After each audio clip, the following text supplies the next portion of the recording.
It was always going to be a tough game, and it proved to be one tonight. Phoenix Rising falls 2-0 here in Sacramento, thanks to two-headed goals off of Jack Gurr crosses. Welcome into the PHNX Rising post-game show. Phoenix Rising losing here in Sacramento 2-0. I'm Owen Evans. I'm joined by special guest tonight in Ryan Sykora. Ryan, how you doing? Good. Obviously not a result that you were looking for, but more importantly, I guess the performance, right? It's a tough one to take on the road against a very good team that, it's going to be hard to get something from Sacramento. But it's just a tough one to take on a night like tonight. It was indeed. And you can see some of the frustration already trickling in the chat there with Fat Kids, no heart, no leadership, no idea, no playoffs.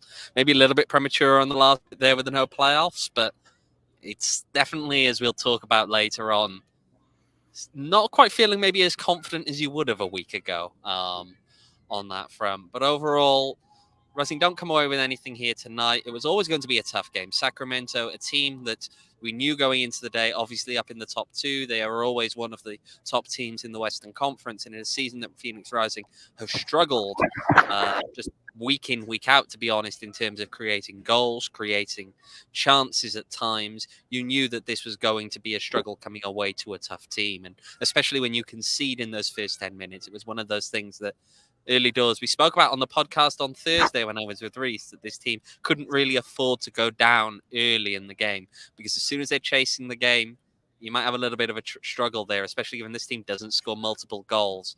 But you know what, Ryan? Let's start with that. Let's start early doors with that first 10 minutes. Yeah, I mean, as you guys put it, right, it's the thing that makes the most sense. This is a team that can't score goals. A team that is struggling in terms of is very different than last year's group, where when last year's group would go down, even before kind of the weird postseason run, you knew they would have goals in them. You knew there was going to be chances in this game. This year's team doesn't have that. They can't afford to put themselves in situations like that against anybody. You could go down the table to Miami. Phoenix can't concede first in a game against Miami, let alone the best defensive team in the USL Championship in Sacramento, who are built to do stuff like this. They're built to score early with one of their 2 or 3 big number 9s in Herrera and Phillips or Ammon, and they're built to score these types of goals and then kind of suffocate you, pressure you, sit 7, 8 behind the ball at the same time somehow, and be super defensively stout. And while Rising had a ton of the ball, and I think, after that goal, the first 5 or 10 minutes after that goal, it really felt like I thought that was the best stretch Phoenix had the entire game. You didn't ever feel like there was a goal coming. It didn't feel like at any point in the night Rising were going to score, even after their best chance was 20 seconds into the first half, or the second half rather. So you never felt like there was a goal in this game from Phoenix. So once they trailed, you just kind of knew, this is going to be a very tough task the whole night. Indeed. Look, we've been talking about it. The chat is bringing it up as well with James. So the difference between this team and last year is that even when we struggled last year, we could at least score goals. This team simply can't score. And that is indeed the story, I think, of the night overall, is that, yes, that team, after they came out, after conceding early, because Sacramento in the early exchanges felt like Rising were under a lot of pressure. Before that first goal came, it felt as though it was mostly one-way traffic. Rising didn't really work it into the final third very much. Admittedly, it's about 6 or 7 minutes. It's not a whole lot of time. But Sacramento had a few entries into the final third in that early exchange. And you just felt like, oh, gosh, here you are. You're playing a good team. And you know that it's going to be a bit of an onslaught.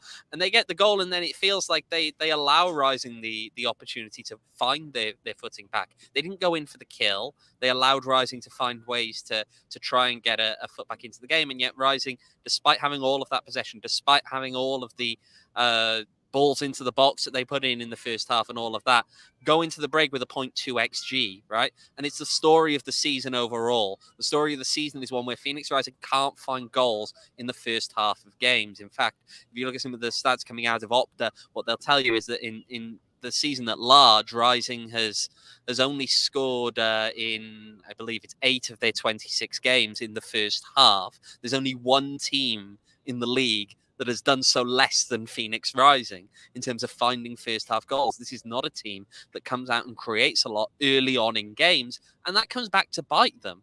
But because then you're chasing games, and we saw that. Second half, yes, Rising found some new ways to find some opportunities. You saw it early doors, especially one chance from Joe Margarita, just seconds on the clock, really, after the break. And those kind of moments, those opportunities where Rising were finding the ability to run at the opponent. They were finding the ability to just create things in transitional moments.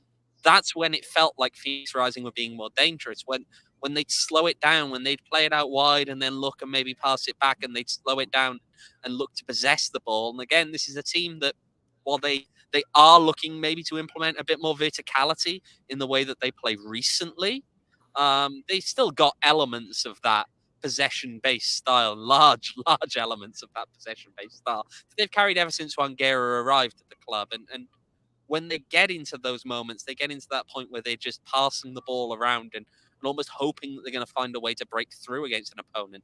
You very rarely see them actually create anything of that. Well, I would say this. You bring up the word verticality, and it's the kind of this recent thing. You can go all the way back to match day 1. Yeah. Danny Stone throughout the preseason was saying, we want to be more vertical. We want to add this. We want to add that. And it wasn't there when Danny was there. And I think it is there now. And I think, as much as these acquisitions have been strange, and they have been weird at times this season, Darius Johnson and specifically Joe Margarita provide some of that verticality, and they can play through them. Even with Darius Johnson having, one shoulder today.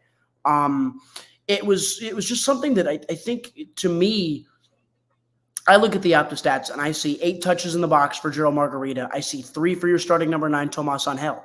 And I believe all 3 of them came in that one little sequence where he got the ball in the box, beat the defender, and had the shot that was saved by Vidiello over the line. Like, it's not enough. You can't create when you're not putting the ball into the 18 and creating full-blown chances. It was nothing but half chances tonight. The stats will read, Phoenix Rising had 12 shots and 3 on target, which isn't that much worse than what Sacramento had. But Sacramento had 2, maybe 3 full-blown chances through the 2 headers with Herrera, or the 2 headers with Phillips, and then the one from Herrera that he scored in the first half. And Rising had their best chance was the Marboy chance, right? Obviously, that was saved by Vidiello. But before that, maybe it was the Dora Teodo shot that went on the ground from 21 yards out. It wasn't enough creative-wise. And you can go and say that this team is defensively solid, which they are. And we spent so much time harping on the attacking struggles, before the Loudon goal. It was, 8 hours and 15 minutes and 30 seconds without a goal for Phoenix? Okay. Now, they've had 1 goal from open play in probably the last 11 hours of total game time. 11 hours of total game time, they've probably had 1 goal from open play. That is not a playoff team. They have a home playoff defense, but they don't have the ability to attack. And now obviously they're not necessarily mutually exclusive. You can, combine them both and lean into the defensive stuff, and that hinders your ability to score goals and vice versa. But still, there should be more attacking ability here. As Owen points out, right, if they play a little bit more on the counter, they're probably a little bit more dangerous today. The problem is Sacramento wants them to have the ball, and they want to have the ball. That's why they have 60% of the ball. It's why they don't create clear-cut chances. And if you can't create clear-cut chances, you can't score goals. It's as simple as that. Yeah. Well, one thing we did see in terms of Rising trying to at least get a little bit more attacking in there on the hour mark, making the substitution, bringing on Remy Cabral. He played alongside Tomas Angel. They get a first little listen to some comments from Diego Gomez. Let's hear what he had to say on playing those 2 strikers today. No, I think we wanted to put 2 strikers. We wanted to go for the game. When we made those changes, I think they can play off each other really good. Remy making very good runs that complement each other. So that's what we were looking to be a little bit more aggressive and to try to go for the game.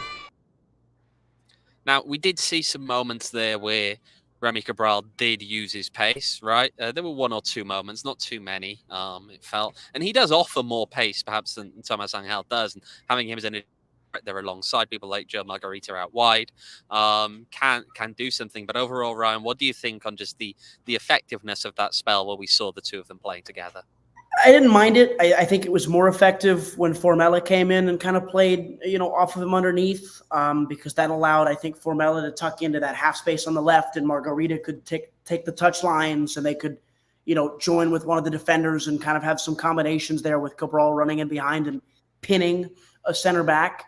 And let me preface this. I think Tomas Angel is actually probably the best creator of any of the number 9s that front group has. So in theory, the relationship there between Cabral and Angel would make sense. I don't think Remy was sharp enough today. He had one decent run in behind, I think, and the other one he made, he was 3 or 4 paces offside. So you're looking for Remy, and you're saying, okay, when he gets into match fitness at a full level, you're hoping that can help him and he can get to scoring goals again. Because right now, if Remy's not scoring goals, I doubt anybody on this group is consistently going to be able to score goals.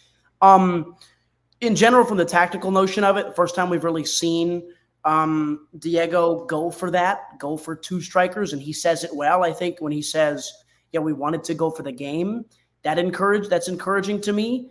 From the perspective of, at least, I think Diego has been good in second halves of games this year. Since he has become the interim manager, I think he has seen the game well. I think he has adjusted well more often than not, and that's why Rising, along with Sacramento protecting a lead, of course, had a better second half than they did a first half.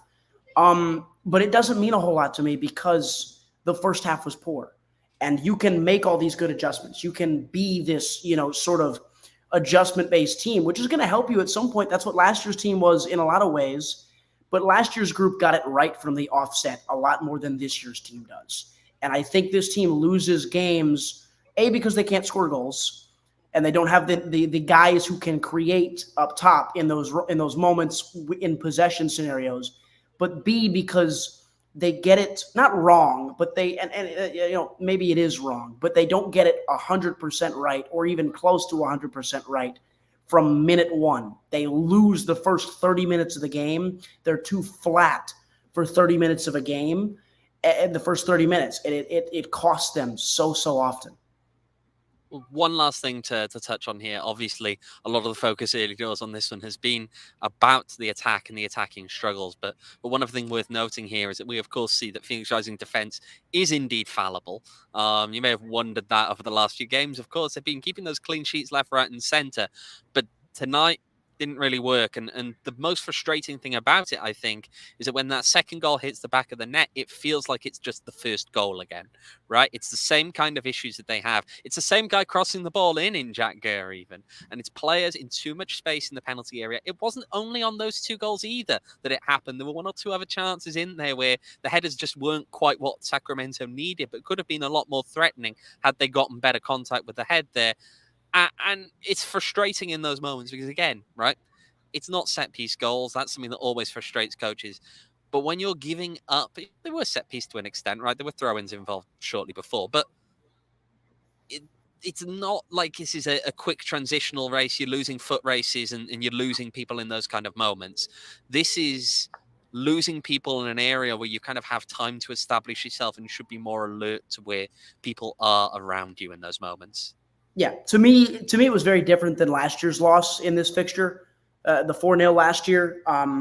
Obviously, the vibes were a little different around that one, but that one was almost at times purely transitional. I frequently remember just Jack Gurr putting Mo Traore on the ground, 4 or 5 times in that game last year, the 4-0 win. This year, it was, as you said, right? They came from set pieces. They weren't just getting outplayed. It was movements that were creating space for Gurr by the byline to put the ball to the back post, where Kieran Phillips, who is, checks my notes, 6'2", can go up and win the ball, and he scores headed goals routinely in this league. He's got 8 this year, I think 4 of them have come through the air in situations like that. Sebastian Herrera, unmarked at the back post pretty much, jumping highest behind an attacker, behind a defender, free essentially. That can't happen.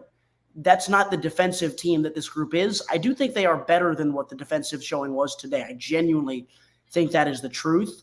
But also the mental strength and capacity that is required to hold 5 different teams scoreless 5 games in a row is legitimately impossible. It was always going to crack. Sacramento was always going to be the most likely of these 5 teams to crack it, and they did. And again, our radio team as a crew, we went through the last 10 games before Tulsa, and we circled 3 games that Rising should win, 3 or 4 games that Rising should take a point from or look to take a point from. This was not one of those games. So I would say I would take everything today with this is not a game Rising should probably have won. The performance didn't show that this was a game they should have won. Was the performance still, I think, a disappointment because of the variety and the way that the goals were conceded? Sure. And more importantly, because of the lack of attacking output? Yes. But this game is mostly inconsequential in a vacuum because it was always a game they were going to lose. When you look around the league, Owen, now this loss looks a lot worse because Orange County got a result, and it was not great below Phoenix in the table today. No, it wasn't. We'll get into that more later. I'll tell you what, though. This game may have been a disappointment in terms of giving up 2 headers in really crucial times of the game. Yeah. But if you're looking to fix your headwear, very weird transition, that one, but we'll roll with it anyway. Check out our friends at Branded Bills, one of our new partners here at PHNX. You can, if you're going out to get yourself some new hats from them, use that code that's below. I'm trying to point, can't quite see it there. You save 20% off your first purchase if you use code PHNX.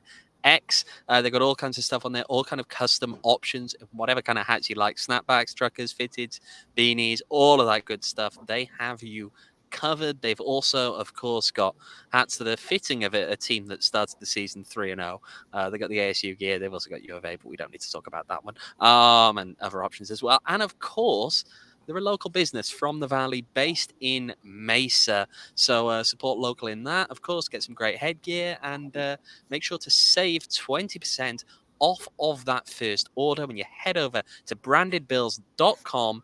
You use the promo code PHNX. Again, that will take 20% off of your first order. And of course, if you're looking to save money in other ways as well, you can do so by joining the Inner Circle program with Circle K. Circle K, of course, America's thirst stop.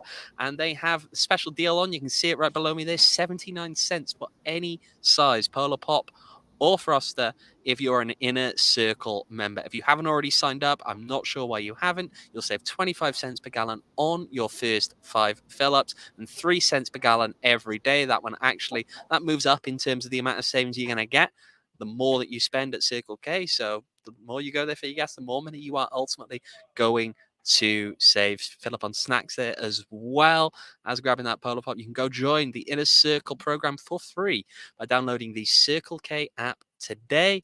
Of course, terms and conditions do apply at participating locations, and you can visit circlek.com for details. Okay, Ryan, we have spoken, of course, about our views overall on the game and gone into that a fair bit there. Let's have a listen now to just the overall thoughts from Rising interim coach Diego Gomez. Well, I think Sacramento did a good job in the first half, pressing us man-to-man, trying to disrupt our game.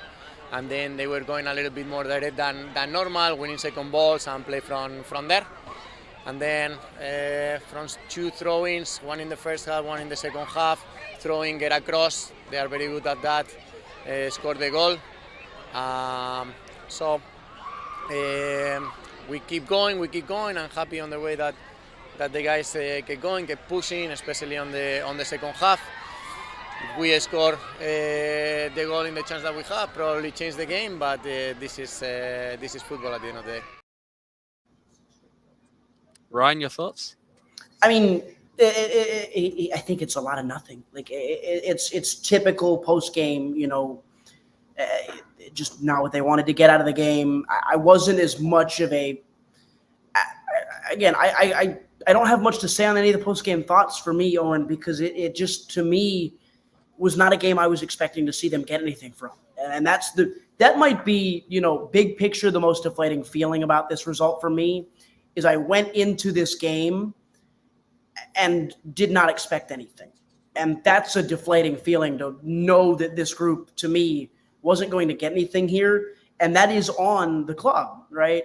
It's been so disappointing, I think, at times to watch a game and say, hey, I'm not expecting something from this game. And you're hopeful for it. You're always hopeful, as any fan would be, as any person would be watching them. You're hopeful to get something. But the words don't matter as much today because the performance was probably what you would have expected against Sacramento on the road. That's essentially what I would say. Okay, right. Another thing to touch on here, of course, some of the changes in the lineup today. One key omission there, really, in Charlie Dennis. He was out of the squad today for personal reasons after the game. Diego Gomez told me that he had some reasons he had to attend to back in England. He is expected to be back here in the States for Rising's next match, so don't be too concerned over that one long term. But as we look at this game in particular, Ryan, and having to start Jose Andres Hernandez in this game instead of Charlie Dennis, what kind of an impact do you think that has on this game? I thought, and I'll preface this by saying I thought Jose was actually good the last couple of games. I thought Jose added to the game, and Jose's Jose. He's going to take 2 touches. He's not going to make a ton of mistakes. You're going to lose an edge of physicality. That's the biggest loss, is when you replace Jose Andres Hernandez with Charlie Dennis and vice versa. Charlie's bringing a more physical style. He's going to be able to help Renzo Zambrano and Julio Dortiotto a little bit more defensively. Obviously, there's a lot of elements on the ball as a carrier rather than a mover. But Jose Andres Hernandez is a pawn, and he's a very good pawn. It's get the ball, move it off to a better player, go from there. I think they lose an edge of the vertical element. And when we talk about this team being better in vertical moments and being better in transitional portions of the game, you would rather have a Charlie Dennis because he can carry the ball in those transitional portions. He can get the ball, turn on the half turn, play a forward pass to a Darius Johnson or a Gerald Margarita or a checking in Tomas Angel or Julio Dortiotto running in behind with a little more effect than Jose Andres Hernandez can. But I think the defensive edge, especially when you're going up against a midfield that is Nick Ross, Luis Felipe, and Justin Portillo, they all bring a little bit of an edge physically. There were 30 fouls, I think, in this game. It was a very physical game in the middle third of the pitch. I think you lose that. That's what Charlie you miss with. And again, I think Jose has been good the last couple of games, in games where Rising was going to dominate the ball and dominate the game flow, if you will. But in a game like this where you're not always guaranteed to be dominating the state of the game, you need a Charlie Dennis more than you need a Jose Andres Hernandez. It wouldn't have been the worst thing, I think, to maybe throw a JP Skierson at some point, because he's someone who's at least going to clean up 50-50s. Maybe you can give Renzo Zambrano more on the ball. You can certainly try and find Julio Dortiotto a little bit more, who I think was passive today. I don't think he was very good, considering he's been good the last couple of games. So the midfield just becomes a little bit differently balanced. That's probably the biggest thing, right? Is it's less physical and it's less balanced as it has been the last couple of games, because Charlie and Julio and Renzo, for me, Owen, has worked very well, and it didn't work as well because one of those 3 was out of the lineup today. Indeed. You brought up fouls there, of course. One thing that is worth noting here, an important fact from tonight, Alejandro Fuenmayor picking up a yellow card in tonight's match. That will rule him out of the next match against San Antonio through yellow card accumulation. As we look at this back 3, yes, they weren't necessarily at their best today, at least not to the level that they have been in other games, admittedly against a tougher opponent. But how impactful is it to know that there's going to have to be a change at the back going into the next game? It's impactful for me because who's your center back partner for Pop Marboy now? Is it Mo Traore as a center back? And you say back 3, but it is really more of a back 4 at this point now, right? True. They're playing with 2 defenders, and then they're trying to have Wyke step up and Quaisho certainly step up, and they want Wyke to be a carrier. So who fits in a center back partnership left? Stenberg's not going to play next week. There's Nope. a very much 0% chance of that. You looked at JP Skias. Could JP play as a center back in a 2, we'll call it, in 2 and not a 3? I'm not certain of that. It could be Mo Traore, who has always been more of a left-sided center back in a 3/left back in a 4. So, like, that's why it's important for me. San Antonio comes to town as a very physical team that like to play through Juan Agudelo up top. We remember the reverse fixture already this year where they just kind of used Agudelo as this billboard and bounced off of him and pinned. Who's the second center back? It could be Skiers. I think he's athletically capable, but you're really looking for me, someone who's going to be a good partner for the already athletically very capable Potmar boy. I don't know what they do there other than, pray for John Stenberg's health, which is not going to happen, right? So now it's Skiers, it's Traore. I would say it's more likely than not. For me, I think Skiers fits the profile a little more, but it wouldn't surprise me if they throw Wyke. If they throw Wyke in as the second center back, they move Rito to right back, and they throw Azakar in as the right winger, or Darius Johnson, depending on how his shoulder is, gets the start over there. They've got a lot of sorting to do, I think, in training this week, Phoenix Rising. They do indeed. Now, we've been speaking, of course, about a lot of these numbers, but let's just take a look again at those numbers. By the numbers presented by Desert Financial Credit Union, Arizona's #1 credit union, named by Forbes. You look at the expected goals there. Sacramento on top on that, 1.24 to Rising's 0.93. But Rising, as Ryan has brought up quite a bit tonight, do have the bulk of the possession in there. With you round that up to 57%. Shots round about even, but Sacramento are getting them on target more frequently than Rising are. Rising only testing Danny Vitiello 3 times over the course of the game with shots on target. Ryan, ultimately, if there's one real takeaway, and it's probably the takeaway we could have say after almost every single game of this season, that's certainly the point where we're getting to, is it not? Is that you just have to, as a team, find more ways to get more shots on target. But it's not shots, it's chances. They had 12 shots today. That's one less, as that graph showed, than Sac. They had a bunch of just half chances. Let's take a strike. It's not as bad as 2022. I will be the first to say that this is not great. It's not the standard. It's not as bad as 2022. But Owen, you'll probably remember this. What was the worst part about 2022 for a lot of the time going forward for these Phoenix teams? It was nothing but, 25-yard shots. It was as soon as I see goal. Phoenix, I think, led the league in shots that year, or was near close in 2022. At least certainly of the teams that missed the playoffs. They took all sorts of just shots from 20, 25 yards out. These were half chances today.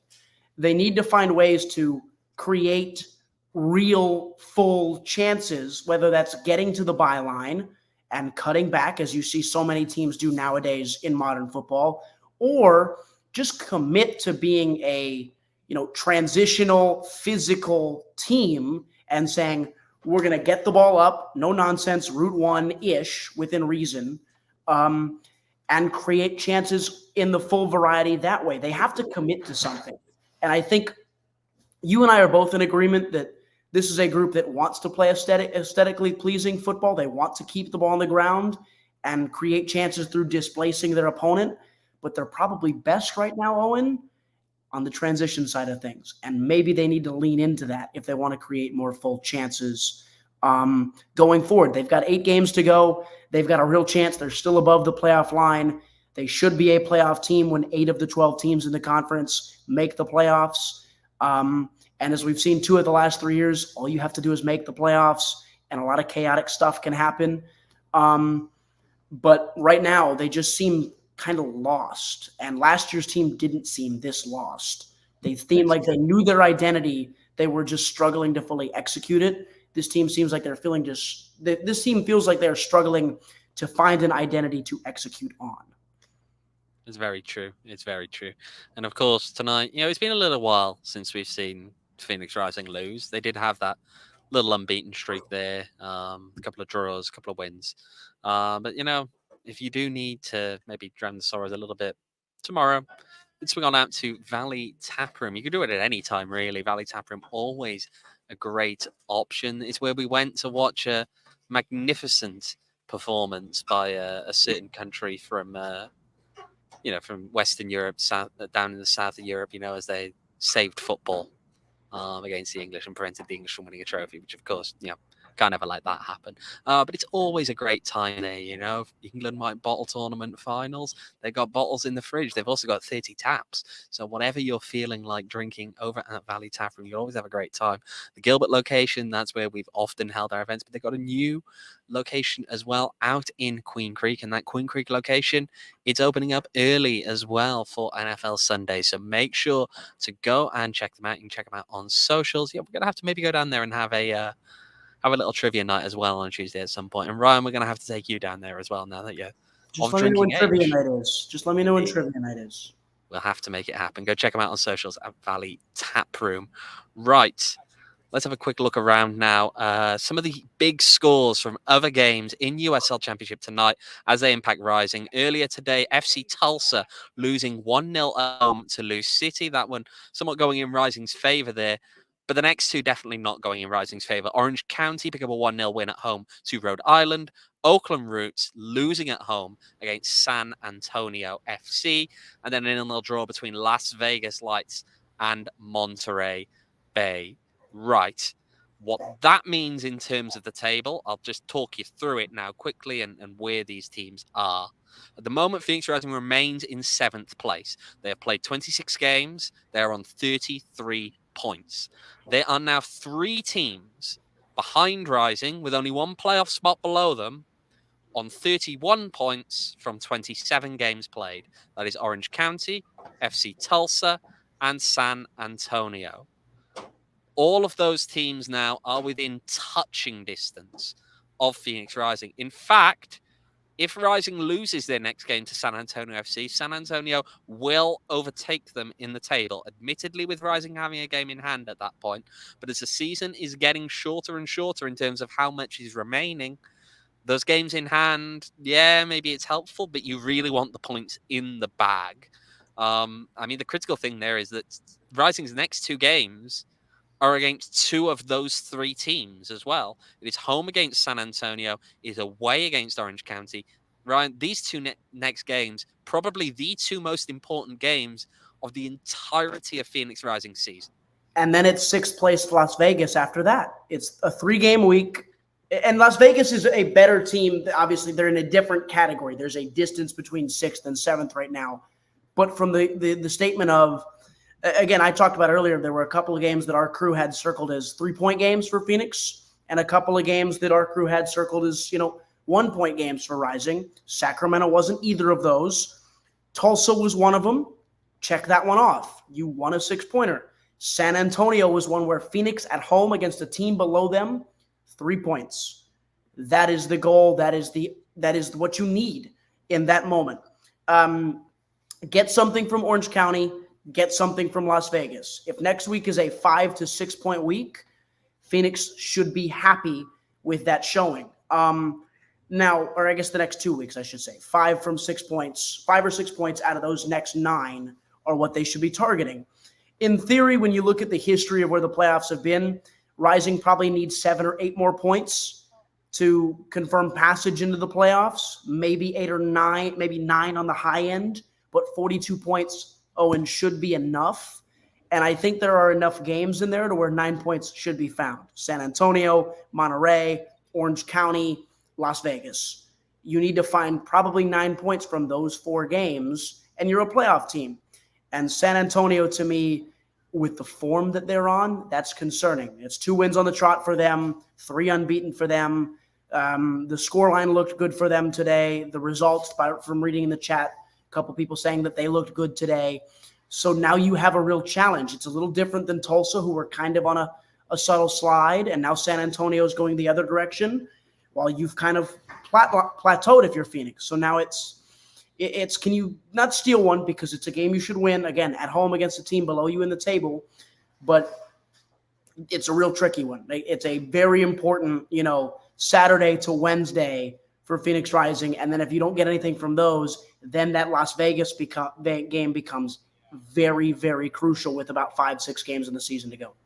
Worth noting as well, these next 4 games, San Antonio, Orange County, Vegas, and Monterey Bay, you follow that up then with a very difficult 4-game stretch to round out the season. You've got 2 in a week as you play away at New Mexico, who are currently top of the West, although they fell today against Detroit City, and Oakland, who are in the hunt, a serious hunt for a home playoff match, even with the loss today.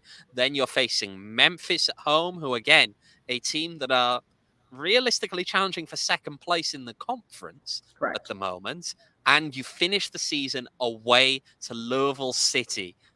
None of those last 4 games are easy. These next 3 games, the next 2 especially against San Antonio and Orange County, because of who you're playing and because of the fact that if you drop points, you're not just dropping points for yourself, but you're actively aiding teams that realistically, if you're going to miss the playoffs, are probably the teams that are going to replace you in the playoffs. They're critical because you don't know if you're going to make those points up down the line. In fact, you probably don't if you don't get points in these next couple of games. No, not at all. I think that's 100% correct, right? You look at, I'll mention it one last time and then I'll stop saying it. Those games that we circled, all of them are in those next couple. All of them are the games that you mentioned, right? These next 4 for Phoenix are where you need to grab those 9 points. And because of that closing stretch, New Mexico, Oakland, Memphis, Lou is just a challenge. The only one that I think they should hopefully be looking for something there is the Memphis game, and that's solely because that's at home, and you want to protect your home turf, and that's where Rising have been able to get results at times this year. Mostly 0-0 draws, but results are results, right? So you want to take a result against Memphis and fight for everything else in these next 4 games, and that's the idea. I think when the week started, the USL Championship website and then the John Morrissey USL Tactics projections had Rising on 40 points and had them finishing 7th with a 64-65% chance of being a playoff team. I'd be curious to see what those look like on Tuesday when they drop their playoff picture article. I bet you it's down more in the 50s with the results around them. I would, again, be very, very, very concerned with where Rising are, just because I would be very concerned with all 4 teams around them. That's Phoenix, that's Orange County, that's San Antonio, that's Monterey Bay, and then that's Tulsa as well. Those 5 for 2 spots, the math does not favor the majority there. 2 of the 5 will get in, 3 of the 5 will not. Rising have the advantage that game in hand could be helpful, but as you pointed out, the points are better than the game in hand. Bad teams with a game in hand tend to not take advantage of that game in hand. That's typically how it works. Game in hands help the teams at the top of the table, not the teams at the bottom. So Rising need to find a way. I think San Antonio is an even bigger game than the Tulsa game was. And I think Orange County will probably be an even bigger game than San Antonio will be. And that is what they're facing in the next 6 points that are available to them, the 2 biggest games of their season. It's going to be a big week or so for Phoenix Rising. Shout out to all of you in the chat there. Devon, BJ, Goalyman Pat, some others as well. James in there. John further up. Plenty of you guys in the chat. Thank you for all of your input. I can see a lot of frustration in there. Completely understand a lot of that. It's been one of those seasons, I think, for all of us. If you haven't already done so, I'd like to encourage you guys, go head over to gophnx.com. If you aren't already a diehard, you can sign up today. You get all kinds of good stuff with that. You get access to all of the content on our website. You get a free t-shirt when you sign up. And again, every year thereafter, when your membership renews from the PHNX locker, and you get access, of course, to our members-only Discord, and perhaps even more excitingly, because we've got something big coming up on Tuesday, Ryan. Did you hear? It's the Hot Dog Helpers Hot Dog Challenge. Poor that's Reese. happening after the podcast on Tuesday. So Reese, our little stat-keeping intern, has decided that he can eat at least 10 hot dogs in 10 minutes, and we're going to stream the thing, because why not? But that is exclusive for diehards. You do have to sign up for a diehard membership to get access to that live stream. You can see Ryan's face. Are you tempted, Ryan? No. No. I just want. Well, actually, let me preface this. You're going to see him the day after and wonder I what feel has bad happened to for our poor Reese. Reese. I am not tempted to try the challenge. I am very tempted to see it play out. Okay, there we go. Good. Poor Reese. Poor Reese. I'm sure he's going to have... I mean, he's already told us that he thinks the challenge is going to be... He's got one challenge on Tuesday and another one coming on Wednesday. But we'll see how that one goes. It's going to be an interesting one. Do you reckon you'll get the 10? How many do you think you'll get in 10 minutes? How many do you think 10 minutes? I think he does that. I think that's pretty easy. And it's not easy. What do you think? What do you think is the number he will? What do you think is the number he will actually get? Is he allowed to? Is he allowed? We're going over 10. Can he use water? He is entitled to water. Yes, is the plan. Okay, if he gets a red Gatorade, I was saying water. I think water is. If it's a red Gatorade, it's doable. If it's water, he'll get 9. I think he'll get 8 or 9. Okay. Not too confident in the stat lucky there, but that's. And I'll see him on Monday, and he'll probably be upset with me on that. 6 is a good over/under, BJ. I agree. 6 is the over/under. Ooh. 6.5 is a good line. We should set that. We'll have to see. And again, of course, remember you do have to be a diehard to get access to that live stream. So go sign up today at gophnx.com. Ryan, I think we've about covered all of the bases from tonight. Yeah, I think the only other thing I would say is earlier in the chat there was a good point made while we were talking. Oh, is that from Peyton? Early doors? No, I was going to go a little bit later than that. I do want to shout out Carlos Anguiano, though, as Peyton requested. Yeah. He was texting us during this as well, asking. Was he? I got a text at least saying. That's just you. You're the host. There was a good point a couple minutes ago from Bandito's Bluebird about Loose City.